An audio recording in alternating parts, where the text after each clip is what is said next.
ناظرین کی خدمت میں شفیق عابدی کا آداب۔ ناظرین، دوردرشن چندنا کے اردو پروگرام بزم اردو میں آپ سب کا استقبال ہے۔ کسی مفکر کا قول ہے کہ اچھا ادب اخلاق کا زیور ہوتا ہے اور اچھی شاعری روحانی و فکری انقلاب برپا کرتی ہے۔ یہ قول کہاں تک صحیح ہے آپ لوگ بخوبی واقف ہیں، اس لیے کہ ابتدا سے لے کر اردو زبان کے قلمکاروں نے اپنے خون جگر کو سیاہی بنا کر سفید کرتاس پر کالے کالے حرفوں کے ذریعے محبتوں کے پیغام کو عام کیا ہے، انسانیت کا پیغام دیا ہے، ایکتا کا پیغام دیا ہے، یکجہتی کی باتیں کی ہیں اور ساتھ ہی ساتھ بدعنوانیوں کے خلاف بغاوت کا بھی اعلان کیا ہے۔ شعر را مقصود اگر آدم گری است، دانائے راز علامہ اقبال نے کہا کہ شعر را مقصود اگر آدم گری است، شاعری ہمواری سے پیغمبری است۔ اگر شاعری آدم گری کے لیے کی جا رہی ہے تو یقیناً وہ شاعری آدم گری پر کی جانے والی شاعری جو ہے وہ ہمواری سے پیغمبری ہے۔ لہٰذا ان باتوں کا اظہار میں نے اس لیے کیا ہے کہ آج ہمارے درمیان ایک ایسی عظیم شخصیت موجود ہے جس کے تعلق سے اگر یہ کہہ دوں تو غلط نہ ہوگا کہ پرچھائیاں احساس کی اور رانائیاں احساس کی دو مجموعے کلام اس شاعر نے ترتیب دے کر دنیا کو یہ پیغام دیا ہے کہ اچھی شاعری کے ذریعے ذہن سازی بھی کی جا سکتی ہے، محبتوں کو عام بھی کیا جا سکتا ہے۔ میری مراد ہے جناب ندیم فاروقی صاحب، جن کا تعلق رام نگرم سے ہے اور وہ فضائیں، وہ ہوائیں، وہ گھٹائیں رکھنے والے شہر سے تعلق رکھتے ہیں۔ یقیناً ان کی شاعری میں ایک انوکھا پن ہے، محبتوں کا پیغام ہے۔ تو آئیے ان سے کچھ دیر گفتگو کرتے ہیں اور معلومات حاصل کرتے ہیں۔ میں ندیم فاروقی صاحب کا دوردرشن چندنا کی جانب سے استقبال کرتا ہوں۔ محترم ندیم فاروقی صاحب، کیا آپ یہ بتانے کی زحمت گوارہ فرمائیں گے کہ آپ کی ابتدائی تعلیم کہاں ہوئی اور کس زبان میں ہوئی اور آپ کو شاعری کا شوق کیسے پیدا ہوا؟ دیکھیے، میری تاریخ پیدائش 1959 ہے، 1959۔ 1959 کے بعد سے جب میری تعلیم کا آغاز ہوا تو 1964 یا 65 کی بات ہے۔ جی، اس وقت مجھے اردو اسکول میں داخلہ دلایا گیا۔ میں نے اپنی SLC تک کی تعلیم اردو زبان میں ہی حاصل کی ہے۔ بہت خوب۔ ابتدائی تعلیم تو 5، 6، 7ویں تک تو اردو میں ہو جاتی ہے، لیکن SLC کو آنے کے بعد جو ہے انگریزی تعلیم شروع ہوتی ہے، انگلش میڈیم شروع ہوتے ہیں۔ وہی حال۔ تو وہاں تک میں نے جو ہے تعلیم حاصل کی ہے۔ SLC کے بعد PUC کا معاملہ جب آیا تو اس وقت پر میں نے آپشنل سبجیکٹ، جسے کور سبجیکٹ کہا جاتا ہے، اس کے لیے سائنس کا انتخاب کر لیا۔ بہت اچھا۔ جو میری بدنصیبی تھی، میں کہوں گا، اس لیے کہ وہ مضامین میرے سمجھ سے باہر ہوتے تھے۔ تو الفا بیٹا گاما تھیٹا میرے سمجھ میں نہیں آتا تھا۔ بہت اچھی بات۔ لیکچرر صاحب ادھر پڑھاتے رہتے تھے اور میں جو کسی اور خیالی دنیا میں گم ہوتا تھا۔ اس لحاظ سے سوائے بایولوجی ایک سبجیکٹ کے بچت کے کسی سبجیکٹ میں نے کامیابی حاصل نہیں کی۔ تو اس کے بعد میں نے حالات کے مطابق تعلیم ترک کر دی۔ تقریباً 10 سال کے بعد 1973 میں نے تعلیم خیر بات کہا، تو پھر 1982-83 میں میں نے پھر جو تعلیم حاصل کرنے کی کوشش کی، اس لیے کہ ہمارے شہر میں رام نگر میں اس وقت ایک فارمیسی کالج آئی تھی۔ تو وہاں پر فارمیسی کالج میں داخلہ میں نے لیا۔ بہت اچھا۔ تقریباً 10 سال بعد۔ میں سمجھتا ہوں 10 سال بعد کوئی تعلیم حاصل کرنے کے موڈ میں نہیں ہوتا، لیکن لمبا گیپ ہو گیا نا، لیکن میرا حالات ایسے تھے کہ مجھے مجبوراً وہ تعلیم حاصل کرنا ہی تھا۔ بہت اچھا۔ اس لیے کہ میرے روزگار کا مسئلہ تھا۔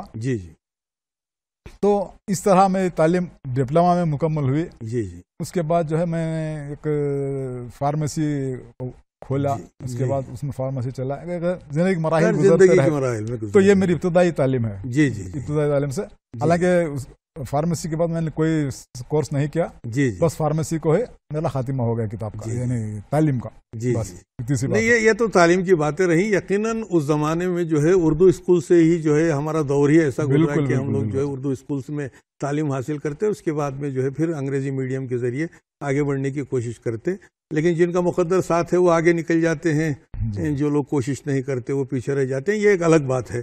لیکن آپ کو دیکھیے، جیسے آپ نے کہا کہ رام نگرم جو ہے ایک ایسا شہر ہے کرناٹک کا جو پہاڑیوں اور خوبصورت قدرتی مناظر سے مزین ہے۔ بالکل اوپر والے کا بہت بڑا احسان ہے کہ اتنے قدرتی مناظر ہیں۔ میں سمجھتا ہوں کہ وہاں پر جو ہے آپ کی فکر کو نکھارنے کے لیے کیا ان مناظر کا، ان کی آب و ہوا کا، یا پھر اس کا جو ہے کوئی دخل رہا ہے شاعری کے اندر؟ شاعری میں ان کا دخل تو نہیں ہے جی، لیکن جن دنوں میری شاعری کا آغاز ہوا جی، یہ 1973 کی بات ہے۔ جی 73 میں شروع ہوئی اور 74 میں جو ہے میں نے شاعری مکمل کرنا شروع کی۔ اس حساب سے 50 سال گزر گئے ہیں۔ تو 1974 میں جب میری شاعری کا آغاز ہوا اس وقت پر کچھ دوست احباب تھے ہمارے، جی، جیسے ہمارے سرشار خیری صاحب تھے، اسلم بیگ صبر صاحب تھے، ریاض احمد خمار صاحب تھے، یہ تمام ہماری ایک گینگ تھی۔ جی، جی، وہاں پر ہم لوگ جو ہے مشق سخن کے لیے جی، روزانہ ایک طرح دیا کرتے تھے۔ ارے واہ واہ، ایک جگہ بیٹھتے ہم لوگ، جی، جی، حالانکہ اس وقت کوئی کام نہیں تھا۔ جیسا کہ میں نے کہا 1973 میں میں نے تعلیم ترک کر دی، جی ہاں، اور اس کے بعد میں کچھ دنوں بیکار رہا۔ جی، جی، جی، اس دوران جو ہے مجھے شاعری کو جلا دینے کا موقع ملا۔ اچھا اچھا اچھا، تو یہ ہماری بیکاری کا مشغلہ تو نہیں کہا جا سکتا؟ نہیں، بالکل نہیں، بالکل نہیں۔ جی جی، بہت اچھی بات۔ تو میں اور تمام مل کے طرح پر کلام کہتے تھے۔ جی جی، کوئی اچھا ہوتا تھا، کوئی خراب۔ اس دن ابتدائی دور کی بات ہے، ہوتا تھا۔ غرض ہمارے آپس میں گفتگو ہوتی تھی، کوئی تنقید ہوتی تھی، جہاں تک ہماری معلومات تھیں جی جی، اس حد تک تنقید بھی ہوتی تھی، معلومات کے اضافے کے لیے کرتے تھے۔ جی جی، اسی طرح ہماری شاعری پروان چڑھی۔ جی جی، اور اس دوران جو ہے میں نے بنگلور کو قدم رکھا، مطلب بنگلور آنے جانے لگا۔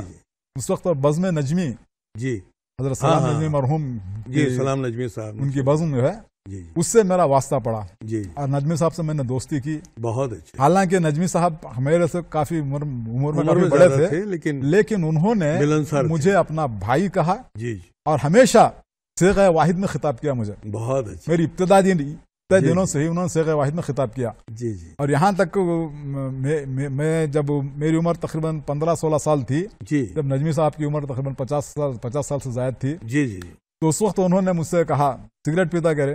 اچھا، میں نے کہا نہیں حضرت، نہیں پیتا۔ اگر پیتا ہے تو بول مجھے، جی جی جی، ورنہ تجھے ماروں گا۔ نہیں، وہ فراق دلی تھی ان کی، ورنہ مجھے ماروں گا، بڑپن تھا۔ تو ان کی مجبوری کے لیے میں نے ان کے سگریٹ پینا شروع کر دیا۔ بہت اچھے۔ تو بنگلور کی محفلیں ملی مجھے، بنگلور کی محفل کا آتا جاتا رہا، اور بزم خصوصاً بزم نجمی کو میں آتا جاتا رہا۔ تو ندیم صاحب، ابتدا تو آپ نے بتائی کہ آپ جو ہے یوں یعنی ایسے ہی شاعری کا آغاز ہو گیا، ہوتا بھی ایسے ہی ہے کہ جو فکر میں ہوتا ہے وہی جو ہے آگے چل کر وہ راستہ اختیار کر لیتا ہے۔ لیکن کیا آپ نے کسی کو استاد بھی بنایا اپنے فن کے لیے، یا عروض حاصل کرنے کے لیے، یا قواعد حاصل کرنے کے لیے؟ یہ بڑا دیکھا سوال ہے۔ جی جی، جہاں تک میرے استاد کا تعلق ہے، جی، میں اپنے مشاہدے کو اور مطالعے کو میرا استاد مانتا ہوں۔ بہت اچھے۔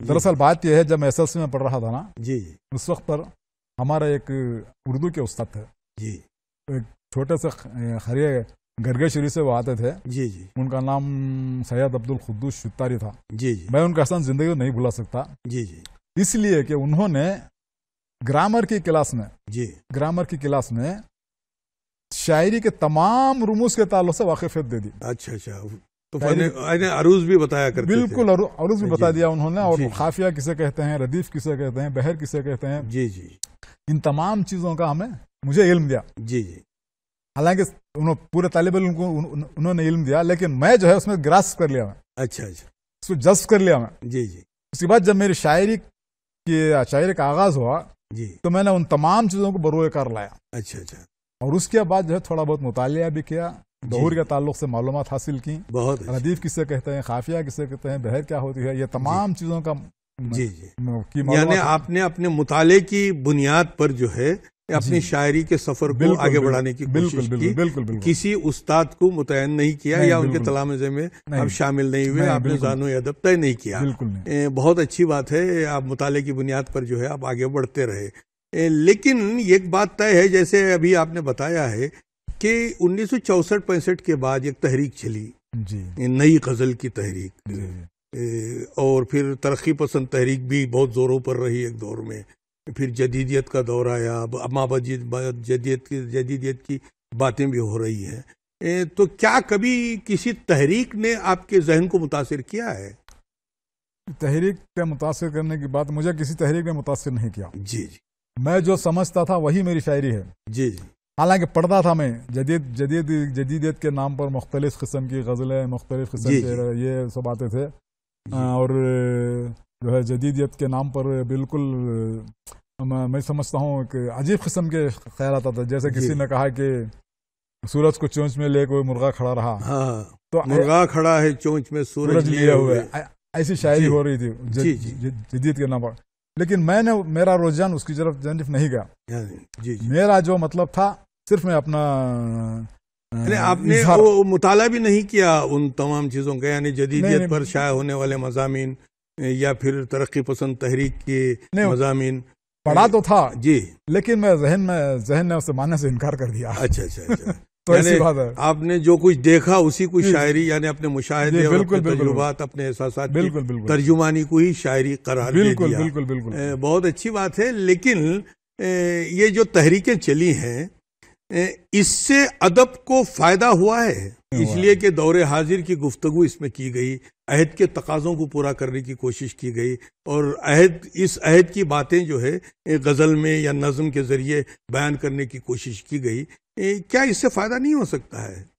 اگر صحیح سمت میں جا کر خیالات کا اظہار کیا گیا ہو تو یقیناً فائدہ ہو سکتا ہے. جی جی، تو اشتہاراتی گفتگو ہی چلی ہے، اشتہاروں میں ہی گفتگو ہوئی ہے، اس سے تو انکار نہیں کیا جا سکتا. بالکل انکار نہیں کیا جائے. اشتہاراتی گفتگو اور یہ علامتی گفتگو اس میں بالکل فرق ہے، بہت زیادہ فرق ہے. یہ میرا ماننا ہے. اچھا اچھا، آپ کا ماننا ہے. یہ میرا ماننا ہے. بہت اچھی بات ہے، یہ میرا ماننا ہے. جی جی جی، کیونکہ جب کچھ ادب تخلیق کرنے کے بعد جب کسی کے سمجھ میں نہ آئے جی جی تو اس کا فائدہ کیا ہے؟ تو آپ بیانیہ شاعری کے قائل ہیں. جی جی بالکل. مفہوم ظاہر ہو، نہیں مفہوم ظاہر ہو، لیکن بیانیہ شاعری زیادہ ہو تاکہ لوگوں تک آپ کا پیغام پہنچ سکے، آسانی کے ساتھ پہنچ جائے. جی جی. اسی کے ساتھ جو ہے شاعری میں جو ہے آزاد شاعری کی بھی تحریک چلی. جی بالکل چلی. آزاد شاعری سے کبھی آپ متاثر ہوئے یا کبھی نظم وزم کہنے کی کوشش کی ہے؟ ہاں، وہ وقتیہ طور پر میں نے آزاد شاعری میں کچھ نظمیں کہیں. جی جی. آزاد شاعری میں دیکھا میں نے آزاد غزلیں بھی لکھی گئیں. جی. لیکن میں ان کا قائل نہیں تھا غزلوں کا، اس لیے کہ غزل ایک مخصوص چیز کا نام. قائل نہ ہونے کے باوجود آپ نے لکھی؟ نہیں، غزل نہیں لکھی میں نے. جی جی جی جی، نظمیں لکھی. جی جی، نظمیں لکھی. جی جی، نظمیں لکھی. بہت اچھی بات، بہت اچھی باتیں آپ نے بتائیں کہ اپنے احساسات کی جو ہے ترجمانی کرنا ہی جو ہے حقیقی طور پر جو شاعری کہا جاتا ہے. لیکن آپ جو ہے شاعری میں اپنے دو مجموعہ کلام منظر عام پر آئے، جیسا کہ منظر عام پر ہوئی کتابوں میں پرچھائیاں احساس کی اور رانائیاں احساس کی، یعنی یہ ٹائٹل ہی بتا رہے ہیں کہ آپ نے احساس کو جو ہے زیادہ ترغیب دینے کی کوشش کی ہے. لیکن اچانک آپ جو ہے اردو صحافت کی طرف کیسے اپنا سفر طے کیا؟ یہ بڑا عجیب سوال ہے. جی، یہ اتفاق کی بات ہے. جی. 2002 میں جی جب میرے حالات بگڑ گئے. جی، ہر انسان کی زندگی میں چیزیں آتی ہیں. نہیں وہ تو خیر وہ انسان ہے. جب میرے حالات بگڑ گئے تو میں یہ سوچ لے کر بنگلور کو پہنچا کہ میں یہاں سے خلیج کی جانب روانہ ہو جاؤں گا. جی، تاکہ میں اپنے خاندان کی کفالت کر سکوں. جی جی. اس لیے کہ 1996 سے 2002 تک جی میں نے رام نگر میں ایک میڈیکل سٹور چلایا. جی. لیکن وہاں مجھے اتنی خاطر خواہ آمدنی نہیں ہوئی اس کی. جی. اور میرا پرسنل معاملہ بھی تھا، میرے گھر میں بیٹیاں تھیں. جی. تو میں ان کی کارگزاریوں کے لیے سوچا کہ میں خلیج کو چلا جاؤں. جی. یہ 2002 کی بات ہے، آج سے 22 سال پہلے کی بات ہے. جی. خلیج کو چلا جاؤں تو وہ حساب سے میں اپنی فیملی کو لے کر اپنا سسرال کے پاس، یعنی ان کے گھر کے نزدیک کہیں رکھ کر میں جانے کی کوشش میں تھا. لیکن قسمت کو کچھ اور منظور تھا. جی. خدا غریق رحمت کرے، میرے ایک دوست جی جناب محمد اقبال صاحب، جی سالار کے ایڈوکیشن کے ڈائریکٹر تھے، بالکل وہ سالار میں تھے. وہ اور میں جو ہے بالکل آپس میں فقہ واحد میں گفتگو کرنے والا تھے. جی. اس زمانے سے دوستی تھی ہماری 1973 سے. جی جی. تو انہوں نے مجھ سے کہا کہ تم صحافت میں کیوں کوشش نہیں کرتا ہے؟ جی میں نے کہا مجھے صحافت کے الف بے نہیں آتی، میں کیا کروں. جی جی زندگی میں پہلی بار جی مجھے ایک صفحہ دیا گیا جی جس میں انگریزی لکھی ہوئی تھی، جی تو ایڈیٹر صاحب نے کہا کہ اس کا ترجمہ کرو. بہت اچھے مترجم پہلی کے بار طور پر. جی پہلی بار. جی اس سے پہلے نہ میں کبھی سوچا تھا مترجم کو جی ترجمہ کرنے کا، نہ کچھ. پہلی بار دیا گیا تو میں بیٹھ کے وہاں پر ترجمہ کیا، اس کو ایڈیٹر کو دیا تو دیکھ کے کچھ غلطیاں تھیں اس نے نکال کے، نہیں آپ یہ درست کر لیں گے تو آپ اچھا ترجمہ کر سکتے ہیں. اچھا تو آپ کو ہم 3 مہینے کے لیے اس کے پر لیتے ہیں، کیا وہ تجربہ پر جو ہے اپوائنٹ کیا گیا. 3 مہینوں کے بعد انشاءاللہ ہم آپ کو اپوائنٹمنٹ دیں گے بول کر. تو وہاں سے جو ہے میرا صحافتی دور کا آغاز ہوا اور آپ روزنامہ سالار سے منسلک ہو گئے اور بطور مترجم رہے. جی مترجم، ڈیسک پر تھا میں. جی جی جی جی ڈیسک پر. یعنی آپ جو ہے اپنی مرضی سے صحافت میں نہیں آئے، بالکل نہیں، بلکہ حالات نے مجھے دھکیل دیا، جھروکوں نے وہاں تک پہنچا دیا آپ کو. حالات نے مجھے دھکا دیا. جی بہت بہت. لیکن صحافت میں آنے کے بعد جی دیکھیے صحافت میں جب آ گئے آپ تو اس کے بعد میں جو ہے آپ کے تجربات کیسے رہے؟ یعنی اردو صحافت کے تعلق سے کئی لوگوں کا یہ کہنا ہے کہ اردو صحافت مؤثر ثابت نہیں ہو پا. یہ جو رجحان ہے لوگوں کا یہ کیوں ہے؟ اس کی وجوہات کیا ہیں؟ دیکھیے صحافت کا معاملہ بگڑ گیا ہے. جی صحافت کا معاملہ بگڑ گیا ہے. وہ زمانے کی صحافت اب نہیں رہی جی جو پہلے ہوا کرتی تھی صحافت، یعنی حق گوئی بے باکی اب نہیں ہے. تو دور حاضر میں صحافت برائے سیاست، صحافت برائے تجارت، جی جی اس کے علاوہ صحافت برائے صحافت نظر نہیں آتی. آپ کے کہنے کا مقصد یہ ہے وہ دور چلا گیا. جی جی جب صحافت جو ہے، لیکن اس کے لیے واپس لایا بھی تو جا سکتا ہے، کوشش کی جا سکتی ہے. کوئی ایسا راستہ ہے آپ کے ذہن میں، کوئی تدارک؟ آپ نے جو غزلیں کہیں جی یا نظمیں کہیں یا غزلیں کہیں، اس میں آپ نے تخلیق کو زور دیا یا تقلید کو زور دیا؟ میں نے تخلیق کو زور دیا ہے. جی جی تقلید بالکل نہیں. جی جی میرا اپنا جو ہے اسی کو میں نے قائم رکھا. جی جی تخلید کبھی نہیں کی میں نے. جی جی نہیں، جیسا کہ آج کے دور میں جو ہے، جیسا کہ ہم لوگ دیکھ رہے ہیں کہ ایک کسی شاعر کا ایک بہت اچھا شعر ہے، اسی شعر کو اپنے الفاظ میں ڈھال کر پیش کرنے کو بھی کچھ لوگ شاعری سمجھ کر جو ہے شعر سنانے لگ گئے ہیں. کیا کبھی ایسا کوئی بات آپ کے سامنے نہیں آئی؟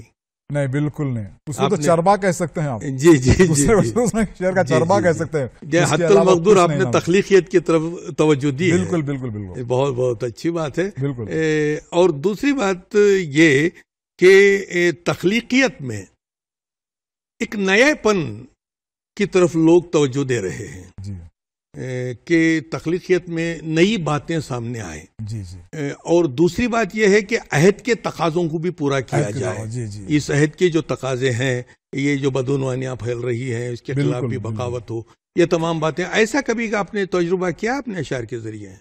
میرے بہت سارے اشعار ہیں جی جی جو حالات حاضرہ پر ہیں، اور میرا مین راستہ بھی جو ہے میں نے اسی نہج پر چنا ہے. میرا راستہ بہت اچھے.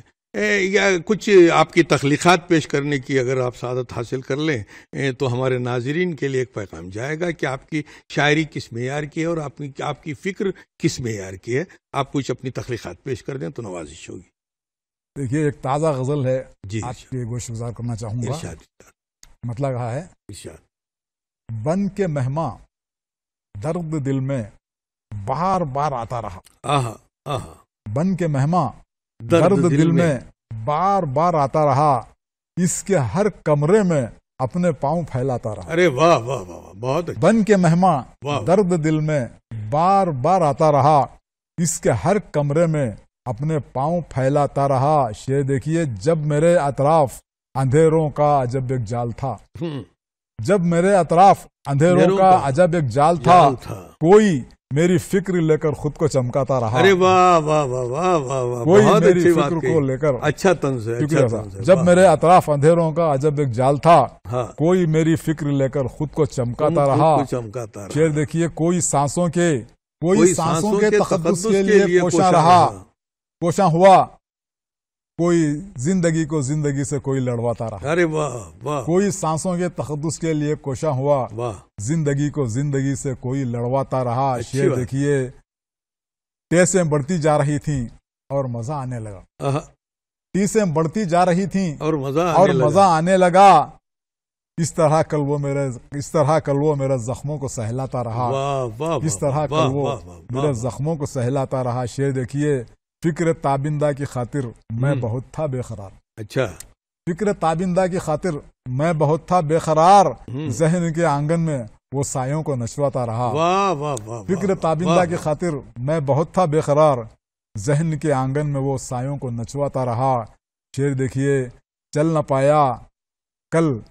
نہ پایا کچھ پتا کل کس کی شامت آئی تھی. چل نہ پایا کچھ پتا کل کس کی شامت آئی تھی. یاد کا ہر ہیولا خنجر بکف آتا رہا. بہت اچھے. یاد کا ہر ہیولا خنجر بکف آتا رہا. یہ شعر دیکھیے, میرا دشمن اور مجھ میں آ گئی اپنائیت. واہ واہ. میرے دشمن اور مجھ میں آ گئی اپنائیت. چلتے چلتے وہ مجھے, میں اس کو سمجھاتا رہا. ارے بہت اچھے. میرے دشمن اور مجھ میں آ گئی اپنائیت. چلتے چلتے وہ مجھے, میں اس کو سمجھاتا رہا. آخری شعر ہے, اس کی یادوں کا معطر جھونکا کل پھر دیر شب. جی. اس کی یادوں کا معطر جھونکا کل پھر دیر شب. چند لمحوں تک میرے آنگن کو مہکاتا رہا. چند لمحوں تک میرے آنگن کو مہکاتا رہا. بن کے مہواں درد دل میں بار بار آتا رہا. تو ندیم فاروقی صاحب, میں یہاں پر روک کر ایک بات عرض کر دوں کہ آپ جب تک رام نگرم میں رہے, سنا ہے کہ بہت ساری اداروں سے منسلک بھی رہے. جی جی. اردو زبان کے فروغ کے لیے بھی آپ نے جو ہے محنتیں کی, کام کیا. اور پھر بنگلور آنے کے بعد آج کل جو ہے ادب اسلامی, ادارہ ادب اسلامی میں بطور صدر جو ہے خدمات انجام دے رہے ہیں. آپ کو کیا محسوس ہوتا ہے مستقبل میں ہماری زبان اور ہمارے ادب, ہمارے کلچر کو جو ہے کیسے آگے بڑھایا جائے؟ آپ کو کیا محسوس ہوتا ہے؟ دراصل بات یہ ہے شریف شفیق صاحب, ہمارے کلچر کو کیسے آگے بڑھایا جائے تو اس کے لیے اردو سیکھنا پڑتا ہے سب سے پہلے. جی. قوم کو اردو سکھانا پڑتا ہے. جی. بچوں میں اردو کو فروغ دینا پڑتا ہے. جی جی. ہماری حالت یہ ہے کہ آج کل بچے اردو پڑھتے ہیں رومن زبان میں لکھ کر پڑھتے ہیں. جی جی. میں نے بہت ساری جگہ دیکھا جس میں تلفظ ادا نہیں ہو سکتا, جس میں تلفظ کی ادائیگی نہیں ہو سکتی. جی. تو جب تک ٹھیک طریقے سے اردو پڑھانا لکھانا نہیں سکھایا جاتا, تب تک تو جو ہے ہمارے اردو کا فروغ ہو نہیں سکتا. اس کے لیے محنتیں کرنی ہے. جی جی. سماجی کارکنوں کو اور دوسروں کو آگے بڑھنا ہے. جی جی. اور اردو کو اس کو جائز مقام دلانے کے لیے کوشش کرنی ہے. جی جی. یہی میرا مقصد ہے. اور دوسری بات جو ہے, آپ اداروں سے منسلک رہے ہیں, نئی نسل کے قلمکار, شاعر اس طرف کیوں نہیں آ رہے ہیں؟ اس کی کیا وجوہات ہیں؟ بہت کم, بلکہ فقدان کہا جا سکتا ہے اس عہد میں. جی, فقدان بالکل ہے. جی. اس تعلق سے نئی نسل کے شعراء کو میں یہ کہوں گا کہ ان کے تعلق سے کہ آج کل ایسی حالت ہو گئی ہے کہ شاعری میں تھوڑا بہت درک حاصل کرنے کے بعد خود کو بہت بڑا آدمی سمجھنے لگتا ہے. جی جی جی. پروفیسر وسیم بریلوی کا ایک شعر آپ کے گوشے گزار کرنا چاہوں گا. جی جی. کہ ذرا سا خطرہ کہیں آج اگر ابھرتا ہے. جی جی. ذرا سا خطرہ کہیں آج اگر ابھرتا ہے, سمندروں کے ہی لہجے میں بات کرتا ہے. واہ واہ واہ. نئی نسل کو پیغام کیا دیں گے اس تعلق سے؟ نئی نسل کو میرے پیغام یہ ہے کہ جیسا میں نے کہا کہ ذرا سا خطرہ اگر کہیں آج اگر ابھرتا ہے تو بشیر بدر کا ایک شعر ہے کہ شہرت کی بلندی بھی پل بھر کا تماشا ہے, جس شاخ پہ بیٹھے وہ ٹوٹ بھی سکتی ہے. وہ تو یقیناً یہ حالت ہے, سچائی ہے کہ شہرت کی طلب لیے بغیر جی جی بالکل ایمانداری کے ساتھ اگر کوئی خدمت کر سکتا ہے اردو کی تو یقیناً کامیابی ملے گی. یہ میرا خیال ہے. بس یہی پیغام میں ان کو دینا چاہوں گا کہ شہرت کے پیچھے مت بھاگو. جی جی. شہرت کے پیچھے مت بھاگو, اس لیے کہ شہرت تادر قائم رہنے والی نہیں ہے. جی جی. آپ کا جو کلام ہے وہ تادر قائم رہنے والا ہے. بس آخر میں بس اتنا ہی کہوں گا کہ اس لیے زور ہے الفاظ کا گویائی میں, اس لیے زور ہے الفاظ کا گویائی میں, بات کرتا ہے کتابوں سے وہ تنہائی میں. اس لیے زور ہے الفاظ کا گویائی میں, بات کرتا ہے کتابوں سے وہ تنہائی میں. شعریت گر نہ ہو اشعار میں تو کیا حاصل, شعریت گر نہ ہو اشعار میں تو کیا حاصل, حسن ہوتا ہے کہاں قافیہ پیمائی میں، حسن ہوتا ہے کہاں قافیہ پیمائی میں۔ بہت بہت شکریہ ناظرین، بہت بہت شکریہ۔